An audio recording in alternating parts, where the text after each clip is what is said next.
I'm Grant Walker. Welcome to Last Call for Tuesday, the 5th of May. I'll be back with Heads Up Wednesday morning at 10. To commercial property. Although the value of commercial property deals hit a record at the end of 2014, the number of individual sales was much lower. The total value of all commercial sales in New Zealand was a record $8.2 billion by the end of 2014, eclipsing the 2007 peak of $7.1 billion. But over the past decade, the number of sales has more than halved, particularly affecting lower valued properties, according to Collier's researcher Chris Dibble. About 95% of all commercial property sales are at values less than $5 million. Surprisingly, in recent months, there have been several sales above $5 million. During 2014, there were 201 sales of $5 million or more, which equated to $5.6 billion in sales. Although significant, a different picture emerges when looking at all sales, including the sub-$5 million bracket. In 2003, there were 7,850 sales recorded with a price tag of $2 million and less. In 2014, there were only 3,351, less than half. It's also the lowest year of sales activity since Collier's analysis of data started from 1998. The number of $2 to $4.9 million properties sold has been relatively steady in the past decade, accounting for between 4 to 7% of annual sales. Mr. Dibble says there are four main issues keeping sales volumes low at the cheaper end. One, the incentive for buyers to sell is cyclically low due to recent and predicted growth in cash flow through rental increases combined with flat interest rates and capital appreciation. Two, low development activity due to employment and business numbers declining after the global financial crash, meaning fewer investment offerings. Three, low land supply in some areas, especially Auckland, where 37% of commercial transactions occur and 78% are valued at less than $2 million. And four, construction costs have risen by 11% in the past 5 years, lifting sale prices. He says while current stats show occupier demand is increasing robustly, forecasts are for more balanced supply and demand within the next 4 years. He said there will be more developments and eventually interest rate rises. This will moderate rental gains, enticing owners to sell. Mr. Dibble says the release of greenfield land, streamlined consenting processes, more infrastructure and moderate build price escalations will also see more commercial property developed and sold, especially at lower values. Dairy prices. They slipped in the latest GDT auction with declines in milk powder and anhydrous milk fat prices outweighing a firming of cheese prices amid sluggish demand from China and Russia, while a weakening euro has made Eurozone dairy product prices more competitive. The GDT average winning price fell 3.5% to $2,515 US. It was the lowest level since the December 2nd auction of 2014. Some 27,369 tonnes of product was sold, up from 3 weeks ago. The Agri HQ seasonal farm gate milk price for the 2014-15 season decreased by 1 cent per kilogram milk solids to $4.50 following the auction. This is in line with Fonterra's milk price forecast, which was recently revised down to that same level. Agri HQ dairy analyst Susan Kilsby said the increase in the number of companies buying product on GDT indicates demand is beginning to improve, but this increase in demand is not yet being reflected in the prices. The volume of product on offer was greater than the previous auction, as Fonterra is now selling next season's product in the later dated contracts. Buttermilk powder slumped 14%, while rennet casein dropped 11%. Skim milk powder fell 7.5%, while anhydrous milk fat dropped 6.3%. Whole milk powder fell 1.8%. Over the past 2 months, whole milk powder average prices on the GDT platform have fallen by a quarter, and investors are betting on more weakness. Butter slipped 0.8%. Cheddar, however, jumped 9.1% to $3,012 US a tonne. To the Global Mode case. The Global Mode legal stoush could pay off for the media companies, which have included an option for damages in their legal claim. NBR Radio has access to court documents relating to the Global Mode case between TVNZ, MediaWorks, Lightbox and Sky TV and several ISPs and tech company Bypass Network Services. At the moment, how much the media companies want is unquantified, but they've included an option that could include any profit the ISPs and Bypass Network Services made from Global Mode. The statement of claim prepared by Buddle Finlay also seeks an injunction to stop the ISPs and Bypass from continuing Global Mode. The statement alleges breach of the Copyright Act and the Fair Trading Act. It says the ISP defendants are marketing and making Global Mode available to New Zealand subscribers in their own commercial interest. The media companies allege in doing so, the ISP defendants are free-riding off the copyright works to obtain an unfair advantage over their rivals and others who have paid for their content. The statement identifies news releases, social media posts and website pages that promote the use of Global Mode. Specifically, the media companies noted Slingshot had a web page about Global Mode which said it was a brilliant service that lets you visit a range of sites that are normally blocked to people from New Zealand. Slingshot has amended its web page since the claim was filed, although other social media statements referenced in the claim remain online. NBR Radio with the Property Press. It's out now to show you around. I'm Grant Walker with Heads Up. Here's what's trending on NBR Online. Our dollar falls to an 8-week low against the Aussie. Dairy prices also fall. Auckland Council digs its heels in over spat with Housing Minister. First New Zealand capital censured and fined. Solid energy workers to hear tomorrow what's happening. Commercial properties worth more but less sales. Apartment conversions eat up office space. And if you're travelling today, Auckland fine, Wellington cloudy, windy and a bit wet, Christchurch the odd bit of rain and Dunedin clearing weather. To find out more on our stories, log on to nbr.co.nz or stay tuned. Those stories coming right up on NBR Radio. In market news, First New Zealand Capital Securities, the research firm and broking house, has been publicly censured and fined $15,000 by the New Zealand Markets Disciplinary Tribunal after trying to fix up a trading error without informing the market operator. The Stock Markets Disciplinary Tribunal found First New Zealand breached stock market rules by failing to notify NZX immediately of an error that had a market impact, it said in a statement. The broking firm's decision not to inform the stock market operator meant NZX wasn't able to take the appropriate regulatory response and was aggravated by First New Zealand's attempts to rectify the problem itself. The tribunal said in its decision, the practice of market participants taking matters into their own hands has the potential to impact on market integrity and bring both the market and NZX into disrepute. The penalty is intended to send a clear message that self-correction of errors by market participants is unacceptable. Policymakers are trying to restore public confidence in capital markets, introducing a raft of legislation in recent years aimed at improving disclosure, making it easier for retail investors to understand offer documents, and beefing up oversight of financial markets and penalties for egregious misconduct. First New Zealand's error arose from one of its clients placing an order on July 28, 2014 through the broker's direct market access system to sell 8,194 shares in an issuer on the main board at market price, which was stopped by the system's filter to prevent trades that would cause a movement of more than 3% in the last traded price. The order was redirected to a trading desk and manually put through by a dealer, resulting in 6 trades of 4,788 shares being executed at 5 different price levels and prompting a decline in the share price to $2.70 from $3.13. The broking house then cancelled the outstanding portion of the order and subsequently placed 4 buy orders, one of which was with a pre-existing client for 1,000 shares at $3.15. On August 1, 2014, First New Zealand then deleted the 3 remaining buy orders it had placed, leaving them unfulfilled, and subsequently confirmed in later correspondence with NZX that its dealer had clicked through the full order to market by mistake. NZX submitted the broker breached rules by failing to notify it immediately of the error and because it failed to ensure its conduct helped promote and maintain an orderly market. That the error was unintentional and no clients were adversely affected was seen as mitigating factors, though NZX submitted the broker's attempt to remedy the error and similar breaches in 2012 were claimed to be aggravating factors. First New Zealand disagreed with the view that the previous breaches were an aggravating factor, but admitted the mistake and accepted the penalty. The tribunal accepted First New Zealand's submission that mistakes happen, but said it was concerned the broking firm didn't have adequate systems in place to manage errors appropriately. It said the tribunal also considers FNZ needs to address its systems for dealing with orders that are caught by DMA filters. Auckland Housing. Auckland Council is digging its heels in over a spat with Housing Minister Nick Smith about social housing areas and infrastructure costs.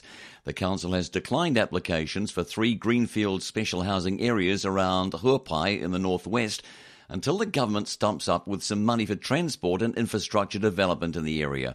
Mr Smith says the government can override the council if it withholds SHA status for projects on the grounds it can't pay for infrastructure. He says this is what developers pay development contributions for, the provision of infrastructure such as electricity, water and roading. The 3 requested Huapai SHAs would have had 230 sections, but Deputy Mayor Penny Hulse says the council received a clear message from locals they did not want more people living in an area when it has terrible roading and no way of getting down the northwestern motorway on public transport. Councillor Hulse says, as a council, we're doing everything we can to speed up the new house building process, but it's absolutely imperative central government takes Auckland's housing crisis seriously and commits to funding the vital infrastructure required. Mr Smith says if the government were to create SHAs on its own, it could levy developers for the cost of infrastructure.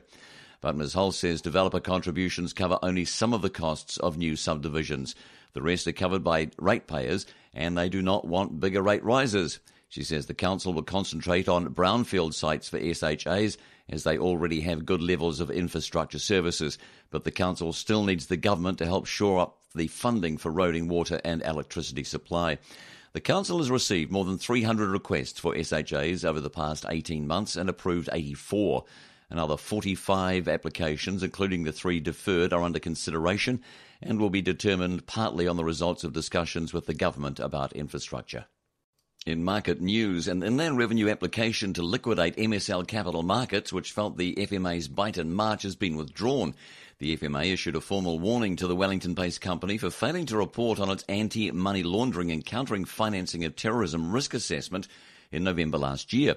In March, NBR Radio reported Inland Revenue had also filed an application in the High Court at Wellington in January seeking the liquidation of MSL.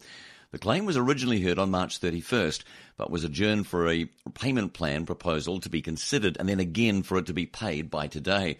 Today, the matter has been withdrawn with no issue as to costs.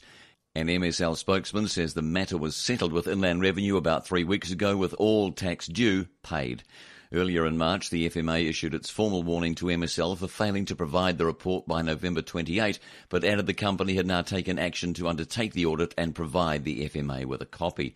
The Anti-Money Laundering and Countering Financing of Terrorism Act requires a reporting entity to ensure its risk assessment and AML CFT program are audited every 2 years or at any other time at the request of the relevant supervisor. An FMA spokesman confirms the report has now been provided. JP Morgan Chase Bank's New Zealand branch was also given a formal warning by the Reserve Bank in March for a 4-month period in 2013 when it didn't have appropriate risk assessment measures in place to meet the Act. NBR Radio. With Clooney Restaurant now offering Auckland's most exclusive private dining room. NBR Radio. I'm Grant Walker. Welcome to Last Call for Tuesday, the 5th of May. I'll be back with Heads Up Wednesday morning at 10. Auckland Housing. Auckland Council is digging its heels in over a spat with Housing Minister Nick Smith about social housing areas and infrastructure costs. The council has declined applications for 3 greenfield special housing areas around Huapai in the northwest until the government stumps up with some money for transport and infrastructure development in the area. Mr Smith says the government can override the council if it withholds SHA status for projects on the grounds it can't pay for infrastructure. He says this is what developers pay development contributions for, the provision of infrastructure such as electricity, water and roading. The 3 requested Huapai SHAs would have had 230 sections, but Deputy Mayor Penny Hulse says the council received a clear message from locals they did not want more people living in an area when it has terrible roading and no way of getting down the northwestern motorway on public transport. Councillor Hulse says, as a council, we're doing everything we can to speed up the new house building process, but it's absolutely imperative central government takes Auckland's housing crisis seriously and commits to funding the vital infrastructure required. Mr Smith says if the government were to create SHAs on its own, it could levy developers for the cost of infrastructure. But Ms Hulse says developer contributions cover only some of the costs of new subdivisions. The rest are covered by ratepayers, and they do not want bigger rate rises. She says the council will concentrate on brownfield sites for SHAs, as they already have good levels of infrastructure services, but the council still needs the government to help shore up the funding for roading, water and electricity supply. The council has received more than 300 requests for SHAs over the past 18 months and approved 84.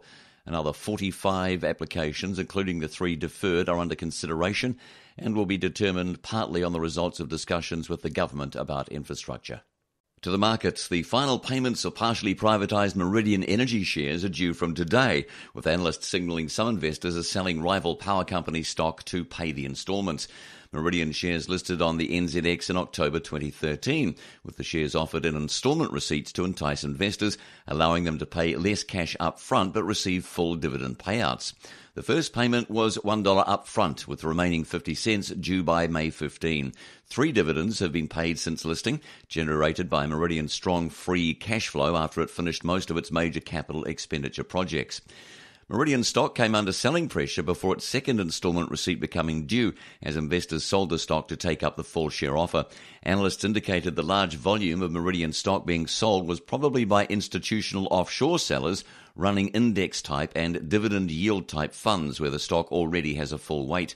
Harbour Asset Management analyst Shane Solly says we're already seeing investors raising cash, if they didn't already have it, to pay the instalment. Effectively, he said, we saw the stock trading as an instalment to trading as fully paid at the end of April when it changed code. So even though people haven't paid the 50 cents, it's now being priced by the market. The stock opened at 237 today, falling 6% since the 252 on May 1.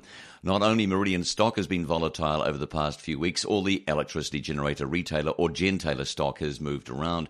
While several factors have affected this, such as below-average hydrology and Genesis' surprise downgrade last week, part of it could be investors selling out of their other gentailer stock to fund the Meridian payment.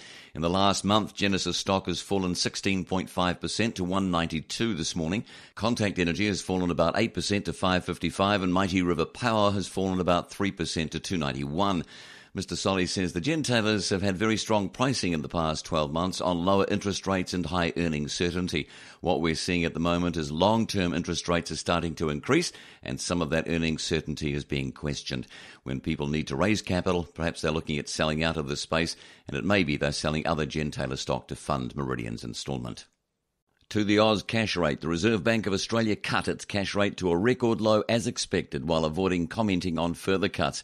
The Kiwi dollar traded at 95.52 Australian cents from 96.07 immediately before the statement. The RBA said that at today's meeting, the board judged that the inflation outlook provided the opportunity for monetary policy to be eased further, so as to reinforce recent encouraging trends in household demand. Heading into today, being Tuesday's decision, traders had been betting on a 75% chance of a rate cut. Traders see 32 basis points of cuts over the next 12 months based on the overnight interest swap curve. Governor Glenn Stevens said the Australian dollar has declined noticeably against the rising US dollar over the past year, though less so against a basket of currencies. He said further depreciation seems both likely and necessary, particularly given the significant declines in key commodity prices. NBR. Need to hire? Try our online recruitment platform, www.nbrtalent.co.nz. I'm Grant Walker with Heads Up. Here's what's trending on NBR Online. Our dollar falls to an 8-week low against the Aussie. Dairy prices also fall. Auckland Council digs its heels in over spat with the Housing Minister. First New Zealand capital censured and fined. Solid energy workers to hear tomorrow what's happening. Commercial properties worth more but less sales. Apartment conversions eat up office space. And if you're travelling today, Auckland fine, Wellington cloudy, windy and a bit wet, Christchurch the odd bit of rain and Dunedin clearing weather. To find out more on our stories, log on to nbr.co.nz or stay tuned. Those stories coming right up on NBR Radio. To Solid Energy. Labour MP Damien O'Connor says state-owned coal miner Solid Energy is to announce further restructuring tomorrow, possibly including job losses, which will be a shock for the West Coast. In March, the company foreshadowed more redundancies at its Stockton mine near Westport because of slumping global prices for coking coal. It was talking to its banks to restructure its borrowing. Chief Executive Dan Clifford told Parliament's Finance and Expenditure Select Committee plans were underway to stem the losses and reductions will be inevitable on the basis of those plans. Mr. Clifford said staff were being kept informed of the company's difficulties and decisions are not a matter of days or of double-digit months. Now, Labour's MP for West Coast Tasman, Damien O'Connor, says he has his fingers crossed any job losses will be minimal. The company is to meet staff tomorrow to update them on restructuring plans. Mr. O'Connor told TV3 up to 400 people will be waiting to hear about their jobs, with any losses likely to cause a shock to the West Coast communities. Mr O'Connor says now the reality of a slump in the coal price will hit the miners, as it has too often throughout history. The West Coast will survive as it has in the past, but the immediate impact on many young local families will be devastating, he said. In March, acting Solid Energy Chairman Andy Coop would not speculate on whether the company might fail, but said there were a number of potential outcomes from current discussions with its banking consortium and that Solid Energy was expecting no further support from the Crown. Finance Minister Bill English questioned whether Solid Energy remained commercially viable. Restructuring and cost-cutting had reduced Solid Energy's break-even price for coking coal to between $120 to $130 a tonne, but it was basing its plans on a price in the year ahead of $110 a tonne. Solid Energy has also said it risks breaching its banking covenants in September 2016. Mr Coop said there were no immediate cash flow problems, but it was unlikely to be enough to overcome the September 2016 issues. He said, "My view is that we cannot see the refinancing of our debt facilities as realistic absent a restructure of our liabilities." The government helped bail out Solid Energy in 2013 and also extended a $103 million indemnity to the company just before the general election last year. To Auckland housing consents. Auckland Council's Housing Project Office Director Rhea Anderson says despite a media frenzy over the slow progress of new house building in Auckland's special housing areas, the wheels are turning rapidly. Mrs Anderson's office is working with developers on 56 pre-subdivision applications in SHAs, which she says will result in qualifying development resource consents for potentially more than 4,700 new sites and homes. The office has also approved or is considering 169 consent applications for more than 2,280 new sites or homes within SHAs. Mrs Anderson says although consenting is a different process from establishing SHAs, the council continues to consider requests for special housing areas. The team is looking at a further 45 SHA requests now. The council's in discussions with developers over 15 greenfield SHAs outside the former Metropolitan Urban Limit, or MUL. The 15 areas total more than 1,300 hectares, which Mrs Anderson says are being freed up for housing development rapidly. She says, "We know that land supply with planned bulk infrastructure is a critical component for the delivery of new homes." The 15 SHAs, she said, established outside the old 2010 limit will contribute at least 3 years' worth of additional land supply for residential development. That's bringing us closer to the Auckland Plan's target to always have an average of 7 years' land supply available for development.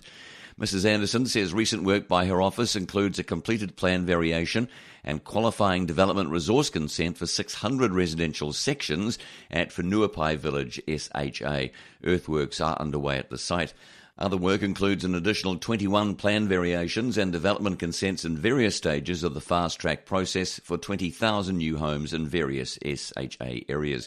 Meanwhile, the latest Statistics New Zealand figures show consents for new houses reached more than 25,000 a year in March. In Auckland, there were 7,940 consents granted for the year.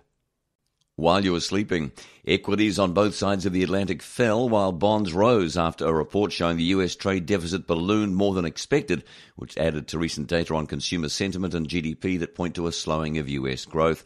A Commerce Department report showed that the US trade deficit increased 43.1% in March, the largest gain in nearly 2 decades, to $51.4 billion, the biggest since October 2008.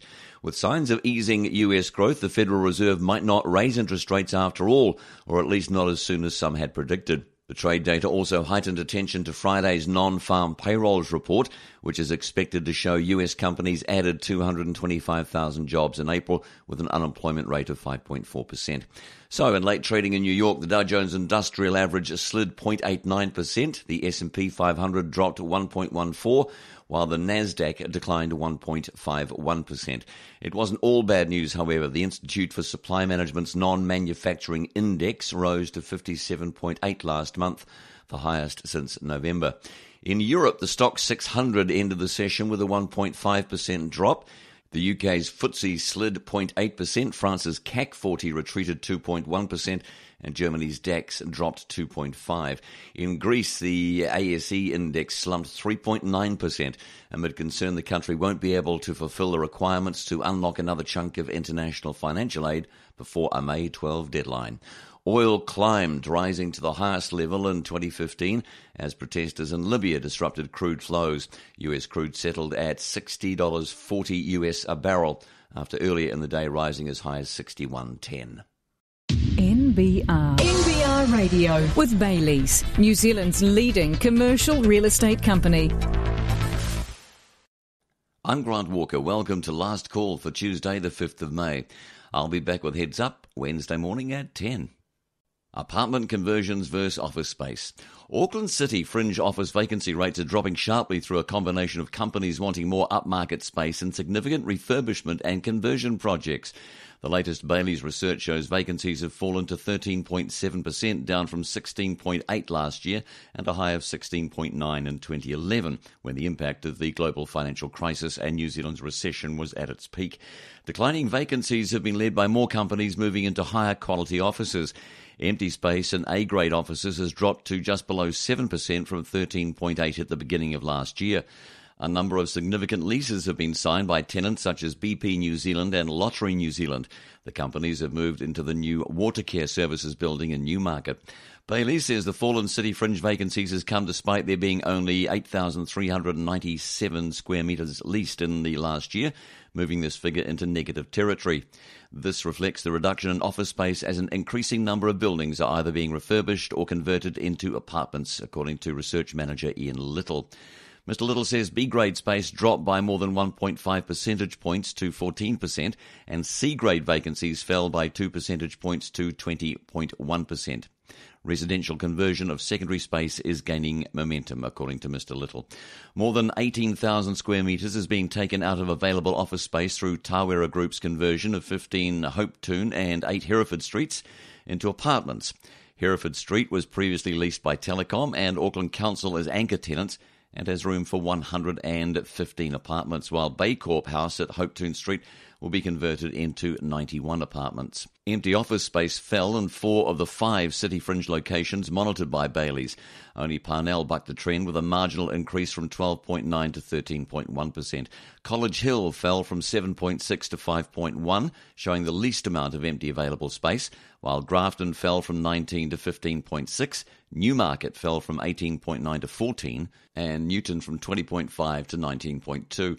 Mr. Little says vacancies declining in the more upmarket offices is in line with similar trends in the CBD.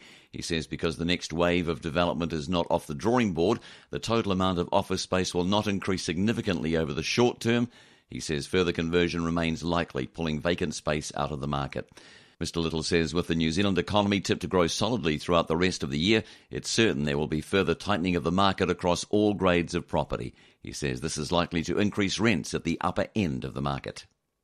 To our dollar, the New Zealand dollar fell to an 8-week low against the Aussie as traders bet the Reserve Bank of Australia has finished its easing cycle after it reduced the country's benchmark interest rate to a record low 2% yesterday. The Kiwi touched 94.9 Australian cents and was trading at 95.09 at 8 a.m. this morning in Wellington from 95.45 at 5 p.m. yesterday. The local currency edged up to 75.54 US after a report showed the US trade deficit widened. The Aussie strengthened after investors reduced their expectations for further Australian interest rate cuts this year. The RBA statement omitted a sentence that further action could be necessary, signalling it has no imminent plans to reduce rates. Traders are pricing in just 11 basis points of cuts over the coming year, according to the overnight index swap curve. RBA Governor Glenn Stevens also noted that the Australian dollar has declined noticeably against a rising US dollar over the past year, though less so against a basket of currencies. The New Zealand dollar didn't react overnight to a decline in dairy prices on the GDT platform, which had been expected. The GDT average winning price fell 3.5%. In New Zealand today, traders will be focused on first quarter employment data and the HSBC China Services Purchasing Managers Index, which is due out this afternoon. Federal Reserve Chair Janet Yellen is scheduled to give a speech to the Institute for New Economic Thinking Conference on Finance and Society in Washington, D.C. today. The New Zealand dollar slipped to 49.79 British pence ahead of the UK general election tomorrow. The local currencies weakened to 67.49 euro and little changed at 90.53 yen. The TWI slipped to 78.09. You're listening to NBR Radio. Upgrade to My NBR Radio with a smartphone-only subscription to NBR Online today for free and receive unlimited access to NBR Online on your smartphone until August 31st. Visit www.nbr.co.nz/free. To Russia. Russia looks likely to extend a ban on Western food imports beyond an August 7 deadline. It lacks incentives to lift its embargo due to the prospect of extended European sanctions and President Vladimir Putin's support for moves to boost food security.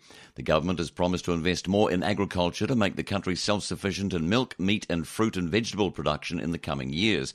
The ban on most food imports from North America, EU and other countries worth US $9 billion was originally intended to run for a year as retaliation for sanctions on Russia over the Ukraine crisis. Kremlin spokesman Dmitry Peskov has hinted the decision depends on the outcome of an EU summit in June, when the bloc will take a decision on whether to extend sanctions that expire in July. On his annual televised call-in earlier this month, Mr. Putin underlined the importance of agriculture, and he later appointed a new agriculture minister to spur domestic output. Mr. Putin said domestic production and food security are extremely important and we will seek to ensure them. He said, would we have taken these counteractions or not without the sanctions? The answer is no, but now we're doing it. Official goals state Russia will be all but self-sufficient in milk production in 7 to 10 years and in meat, fruit and vegetable production by 2020. Back to that 1080s scare. The Ombudsman will be asking the Department of the Prime Minister and Cabinet to explain why the release of advice between it and Prime Minister John Key concerning the threat to poison infant formula with 1080 has been delayed. That's according to Labour's primary industry spokesman Damien O'Connor, who says his party submitted an Official Information Act request in March seeking that advice. He says their response was that they were going to withhold everything until June. So we've gone back and asked the Ombudsman to investigate why they're withholding that advice. It's our view that this was managed politically from day one and may have adversely contributed to the outcome, which is still a lack of identification of the idiot or organisation that did this. The standard time period for a response to an Official Information Act request is 20 working days, although time extensions by additional weeks is not uncommon. Media conferences by the government, the Ministry for Primary Industries, Fonterra and New Zealand Police on March 10 revealed the threats, which were received by Fonterra and Federated Farmers on November 27 to poison infant and other formula with 1080 unless New Zealand stopped using 1080 for pest control by the end of March. In the April 17 issue of National Business Review, Winston Peters said he'd been led to believe the actual threat was to contaminate infant formula going to China as opposed to the domestic market. Both MPI and New Zealand Police are refusing to confirm or deny that the actual extortion threat concerns infant formula directly destined for the Chinese market. Furthermore, New Zealand Police will not confirm if the exact wording of the threat will be released once the investigation and any criminal proceedings resulting from it is completed. Mr. O'Connor says our understanding is there was no threat to domestic consumers and that the threat was targeted at the specific Chinese export market, but we have no clear evidence of that. To the electricity sector. A new electricity retailer has entered the already crowded market, promising to be the cheapest provider. Electric Kiwi joins more than 20 electricity retailers, although the big five, Meridian, Mighty River Power, Genesis, Contact and Trustpower, who are also the major generators, dominate, claiming about 95% or more of the retail electricity market. Electric Kiwi's Managing Director Julian Cardos says the largest of the second-tier companies have only between 50,000 and 100,000 customers, and most are tiny. Mr. Cardos says although about 60% of customers now have smart meters, the major companies aren't offering them the opportunity to use that smart technology, which measures actual energy usage every half hour to minimise their power bills. He says Electric Kiwi will not only offer the cheapest prices, but will also allow its customers to choose one of 2 hours each day, either between 2 p.m. and 3 p.m. or between 10 p.m. and 11 p.m., during which all their power will be free. Mr. Cardos says his company will be able to afford this as it will be paying low wholesale prices during those two periods. Although a lot of consumer behaviour won't shift, people will still want to shower in the morning before work and they'll want to eat dinner in the evening. A reasonable amount of power usage is discretionary, such as running dishwashers, washing machines or appliances that can be set with timers such as heat pumps. Mr. Cardos says if you turn on the appliance for that free hour, you can get that power for free at a time when it's cheaper for us to buy that electricity and save money. That will incentivise consumers to change their behaviour. Electric Kiwi won't be requiring its customers to sign contracts, to pay connection or break fees. It won't run call centres, and it won't issue estimated meter readings. Instead, it will be offering what it calls naked power. Just about all customer contact will be online, although customers will be able to phone either Electric Kiwi or the appropriate lines company in emergencies. And Mr. Kardos says in exceptional circumstances, his staff will pick up the phone and deal with whatever the problem is. The company's customers must have smart meters, and so far it has arrangements with 5 of the 29 lines companies that cover about 70% of the population. The areas where it will operate to begin with are Auckland, including the North Shore, Hamilton, the Coromandel, Thames, Tauranga, New Plymouth, Palmerston North, Whanganui, Manawatu, Wellington and Christchurch. Mr. Kardos says his company aims to extend its offering to the more rural areas of the country as the penetration of smart meters increases. But Electric Kiwi won't be offering special below-the-line promotional deals, other marketing gimmicks or such things as prompt payment discounts. Mr. Kardos says his company analysis suggests companies offering below-the-line deals are doing so at a loss, and Electric Kiwi will need to operate profitably. Mr. Kardos says we're going to give you our best price up front and we'll give you an hour of power free. Electric Kiwi has had customers since December, but is only now formally launched. NBR Radio with Hotel de Brett. Open for breakfast, lunch and dinner and everything in between. NBR Radio.